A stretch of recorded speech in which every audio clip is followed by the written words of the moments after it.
Estamos ao vivo. Gente, conversa rápida. Deixa eu só colocar aqui no Não Perturbe. Tá? Não Perturbe. Pronto. Começa a chegar um monte de mensagem aqui.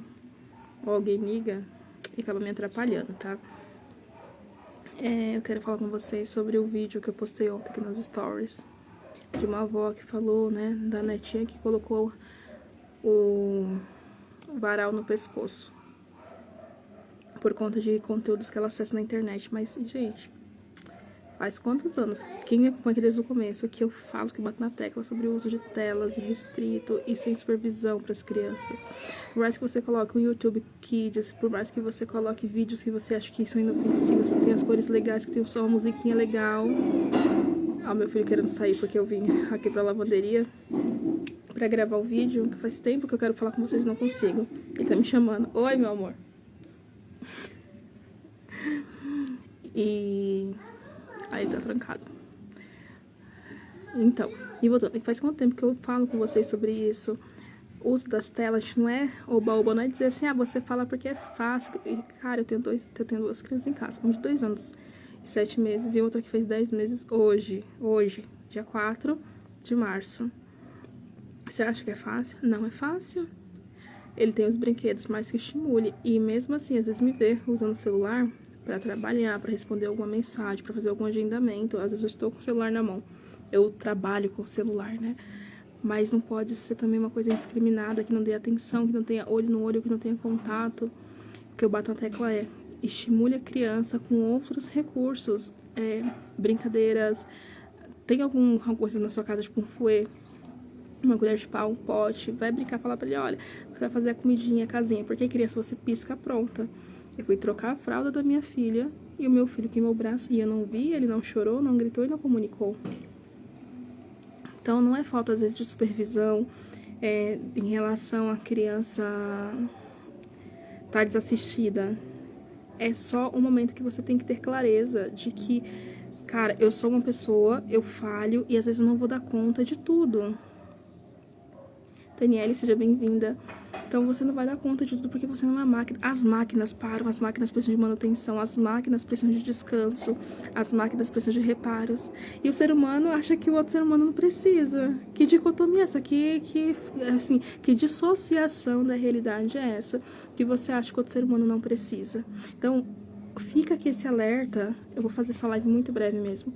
Fica esse alerta para que a gente comece a reduzir o uso de telas para as crianças. Reduza. Se você não consegue tirar, vai reduzindo até você conseguir tirar. E pare de usar as telas como se fosse uma justificativa, porque tem gente que dá como justificativa. Se eu não der, meu filho não fica quieto. Vai te contar, teu filho é uma planta? É uma planta que se colocarem no cantinho ele fica parado? Se seu filho for uma planta, você deixa ele lá paradinho. Se não for, se for gente que se move, que pensa, que tem raciocínio, que tem saúde, porque tem a diferença de uma criança saudável e tem uma criança, por exemplo, que podia estar acamada. E aí, qual que você prefere? E aí você vai direcionando, vai conduzindo, vai orientando o seu filho. É isso que é importante ser feito. O que acontece? Não, meu filho não pode bagunçar, meu filho isso, não pode aquilo. Talvez não, né? Ele não pode bagunçar na casa dos outros. Porque daí também, gente, a gente tem que ter limite, né? Tem que ter senso. Você vai deixar seu filho aprontar e bagunçar na casa dos outros porque você tá cansado, porque isso, porque aquilo. Não, na tua casa ele pode aprontar o que ele quiser porque ele mora na sua casa. Não tem problema. Na casa dos outros, aí você vai direcionando, vai colocando limites fora de casa, né? É importante, mesmo que seja a casa da vovó, que a vovó deixa tudo. Não dá, porque ele vai crescendo com aquilo na consciência de que ele pode aprontar o que ele quiser, que tá tudo bem, que tá tudo certo. Não é assim que a banda toca. A criança vai gostar sempre do perigo. Gosta porque eles não têm essa noção ainda. Ainda mais a da idade. Eles não têm essa noção. E quando eu assisti o vídeo ontem daquela avó falando que a menina colocou a corda no pescoço, né? A corda de pendurar roupa, tá? Quem não viu o vídeo, nos meus stories tá lá. Acho que eu coloquei ontem à noite, ou foi à tarde, então acho que não inspirou ainda. E é interessante que nos comentários, quando eu fui ler os comentários, me assustou. Por quê? Por que me assustou? Me deixou muito preocupada, porque várias mães relatando que nessas plataformas de vídeos infantis, mais que você configure a conta para a criança, para o seu filho usar, Tem vários vídeos que parecem inocentes e de forma sutil, ele vai ensinando a criança como que ela faz para poder tirar a própria vida. Só que na cabeça da criança é uma brincadeira, entende? Porque eu não sei, eu não conheço esses vídeos, né? A criança pode pensar o quê? O personagem foi e voltou. Igual, sabe aquele super-herói que morre e volta, morre e volta, morre e volta? Quando era criança, eu também tinha essa percepção que todo mundo morria e voltava. Que era todo mundo, né? Não morria nunca. Então, a gente vai criando isso no imaginário da criança e ela vai acreditando que é igual no desenho. E a criança não sabe distinguir. Tem adulto que não sabe distinguir, gente. A realidade do imaginário. Aí você quer que uma criança que não tem maturidade cerebral consiga distinguir, consiga assimilar essa informação e saber o que é real e o que é imaginário? Não dá, né? Não vai dar. Então fica aqui esse alerta pra você. Oi, Cleudiane. Esse convite pra você ficar atento ao seu filho. Fique atento, observe, estimule da forma correta. Coloque, vai trocando as telas do tablet, do celular, da TV, vai tirando. Uma sugestão que eu vou dar primeiro, só deixa aqueles desenhos de tons pastéis, tá? Não tem outro recurso? Coloca os tons pastéis, porque são cansativos, ele vai enjoar rápido. E criança saudável, ela vai procurar alguma coisa para poder criar. Então ela vai pegar em um pote, meu filho ele gosta de falar que tá fazendo comida. Teve um dia que ele pegou as batatas, pegou uma panela de pressão e falou que tava fazendo comida. E aí, os filhos de vocês também fazem isso? Então, coloca tons pastéis, que é pra a criança enjoar. E ela é muito inteligente, com certeza, não é, Daniele? Sua filha, tem uma filha de 3 anos, me esforço para deixar ela livre para ser criativa. E com certeza a menina é extremamente inteligente, comunicativa. Eles são crianças curiosas, que perguntam tudo. Não é aquela criança que... Não é que é tímida, viu, gente? Não é que é tímida, não é criança que é tímida. Ela... Me fugiu a palavra agora, mas é uma criança que parece que ela não tá ali, só tá o corpo. Né? E viu, super comunicativo. Por quê? Você estimula, você conversa. Sabe, Daniela, uma coisa que aconteceu muito... Oi, Tânia. Na pandemia, aumentou o número de casos de pais procurando diagnóstico de autismo. Eu sou especialista em autismo. Minha pós-graduação em transtorno do espectro autista. E o que chegou de gente, né? Procurando diagnóstico para autismo, porque os filhos não falavam, se comunicavam. E aí eu ficava me perguntando, mas esses pais não conversam com os filhos? Eles querem que na escola converse? Se você coloca criança com criança, a linguagem da criança é a linguagem de criança. A fala dela vai ser limitada, vai ser pobre, vai ser uma linguagem ali com dificuldade para falar, tudo bom, Antóguida? Mas se você conversa com a sua criança, estimula a falar, estimula a falar corretamente, não fica assim, ninguém, quando é que eu digo que... Gente, pelo amor de Deus, ensina esse indivíduo a falar, né? E você precisa ensinar essa criança a falar. Então, tinha uma procura muito grande de pais procurando diagnóstico para autismo, para TDAH. Por quê? Deram telas, videogame, adoidado para as crianças. Tudo bom, Ana Paula? Pessoal da Acelera aqui, sejam bem-vindas.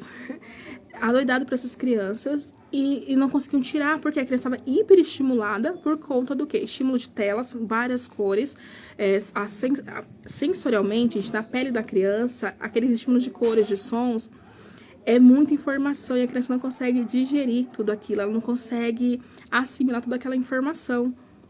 Então, tinha muitos pais procurando diagnóstico de criança e muita criança com falso positivo de autismo. E veja bem o que eu estou falando. Não estou dizendo que não eram casos de autismo. Estou dizendo que tinham crianças com falso positivo. E isso atrapalha muito as crianças que realmente são autistas, que precisam de fato da intervenção adequada. Porque tem criança que não é autista, mas está com uma rotina toda bagunçada. Os pais que estão deixando a criança o dia inteiro nas telas. E aí vem celular, videogame. Tem adolescente que fica o dia inteiro e não sabe se comunicar com ninguém. Tem adolescente que não sabe sair de casa, que não consegue ir no mercado comprar um pão para si próprio. Então, isso é muito preocupante. Então, assim, o primeiro passo, vai reduzindo. Tons pastéis, coloca aqueles desenhos de tom pastel e reduz o tempo, tá? Se você deixava 8 horas, vai para 6, 4, 2, 1 hora, até tirar. Isso a gente chama de um comportamento de extinção. Você vai tirando gradativamente, até tirar de vez para a criança sentir menos, porque vai tendo abstinência e vai sentir falta. Só que conforme você vai tirando, ele vai sofrendo. Depende da idade, a gente tira de uma vez só, tá? Esse é um passo. Aí, o tempo que a criança está sem a tela, você vai dar outros recursos para ela. Uma pintura, uma conversa com você. Faz um brigadeiro com essa criança. Ou, não, a gente não come doce por causa da idade do meu filho aqui, não come doce. Mas pode fazer um salgado, faz um cuscuz. Alguma coisa que ela possa mexer. O fogão deixa para você, né, a parte do fogo. Mas alguma coisa que ela possa mexer, que ela possa fazer e se sentir pertencente àquela casa. Faz um pastel, né? Vamos rechear juntos esse pastel. Então, é possível fazendo alterações reais. Eu não estou falando nada, nenhum absurdo aqui, não estou falando nada que seja impossível de fazer. São mudanças pequenas, porém reais, que você consegue fazer na sua casa. A Taniele colocou assim, ó. Estou com um desafio nesse momento, estou gestante e preciso fazer repouso, mas mesmo assim os brinquedos estão aqui na minha cama e é lindo de ver ela brincando ao meu lado. É isso, eu também passei por um processo também, gestante, com um bebê de 1 ano e pouco. Então era um desafio, porque ele queria brincar e eu precisava fazer um certo repouso. E aí, o que eu fazia também? Brincava. Às vezes eu colocava e falava assim, vem fazer massagem da mamãe. E aí é uma forma de estimular, né? O toque também da criança. Texturas diferentes, né? A sua pele é uma textura, a sua roupa é outra. Então, brincando, fazendo cafuné aqui no cabelo, vai fazendo cafuné na mamãe.